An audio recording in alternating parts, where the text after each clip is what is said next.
talk about concern about the Muslim Brotherhood in Egypt, whatever its reality, is a little bit ironic when you observe that the U.S., and I should say Britain as well, have traditionally supported radical Islam, in part sometimes as a barrier to secular nationalism.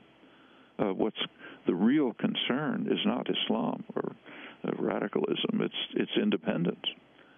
If radical Islamists are independent, well, they're an enemy. If secular nationalists are independent, they're an enemy.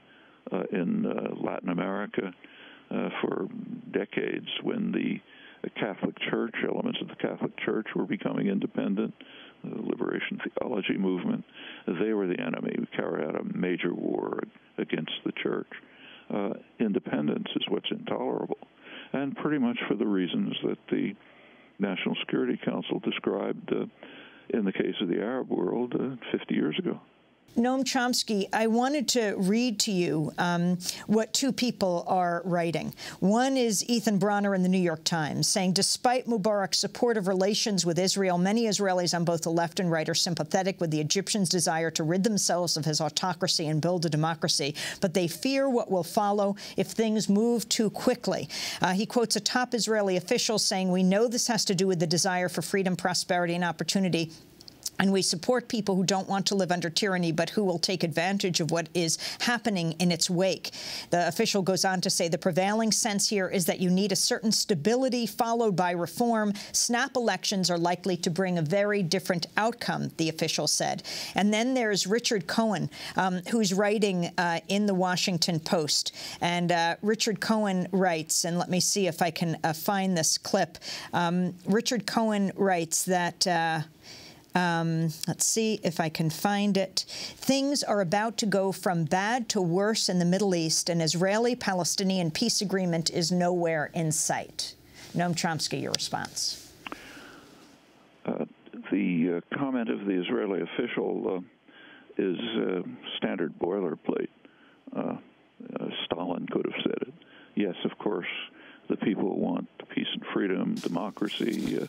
We're all in favor of that, but not now, please, because we don't like what the outcome will be. In fact, it's worth bearing. In the case of it's the same with Obama, more or less the same comment. On the other hand, Israeli officials have been vociferous and outspoken in support of Mubarak and denunciation of the popular movement and the demonstrations. Perhaps only Saudi Arabia has been so outspoken in this regard. And the reason's the same. They very much fear what a democracy would bring in Egypt. After all, they've just seen it in Palestine. There has been one free election in the Arab world, exactly one really free election, namely in Palestine, January 2006, carefully monitored, recognized to be free, fair, open, and so on. And right after the election, within days, the United States and Israel announced publicly and implemented policies of harsh attack against the Palestinian people to punish them for running a free election. Why? The wrong people won. Elections are just fine if they come out the way we want them to. So if in, say, Poland under Russian rule, popular movements were calling for freedom, we cheer. On the other hand, if popular movements in Central America are trying to get rid of brutal dictatorships, we arm the military and carry out massive terrorist wars to crush it. We'll cheer Václav Havel in Czechoslovakia standing up against the enemy, and at the very same moment, elite forces, fresh from renewed training at Fort Bragg, North Carolina, under command of the military, blow the brains out of 6 leading Latin American intellectuals, Jesuit priests in El Salvador. That passes in silence. But those are that's exactly the pattern that we see replicated over and over again. And it's even recognized by conservative scholarship. The leading scholarly studies of what's called democracy promotion happen to be by a good, careful scholar, Thomas Carruthers, who's a neo-Reaganite. He was in Reagan's State Department working on programs of democracy promotion, and he thinks it's a wonderful thing.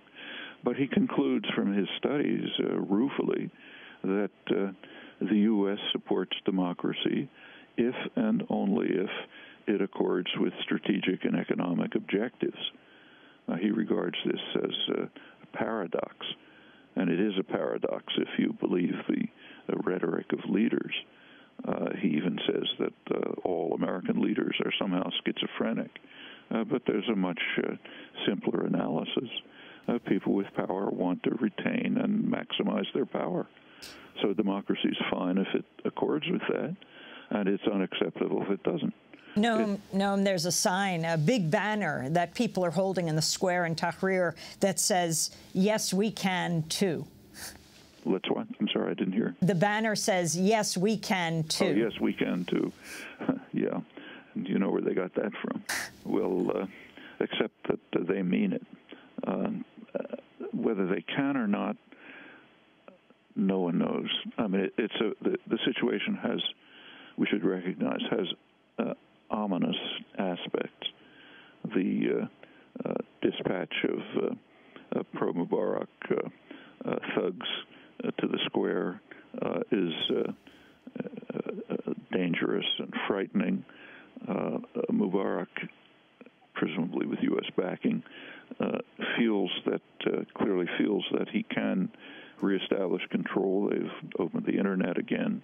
The army is sitting by. We don't know what they'll do, but they might very well use the conflicts in the streets caused by the pro-Mubarak gangs that have been sent in to say, well, we have to establish military control, and there'll be another form of the military dictatorships that have been the effective power in Egypt for a long time. Another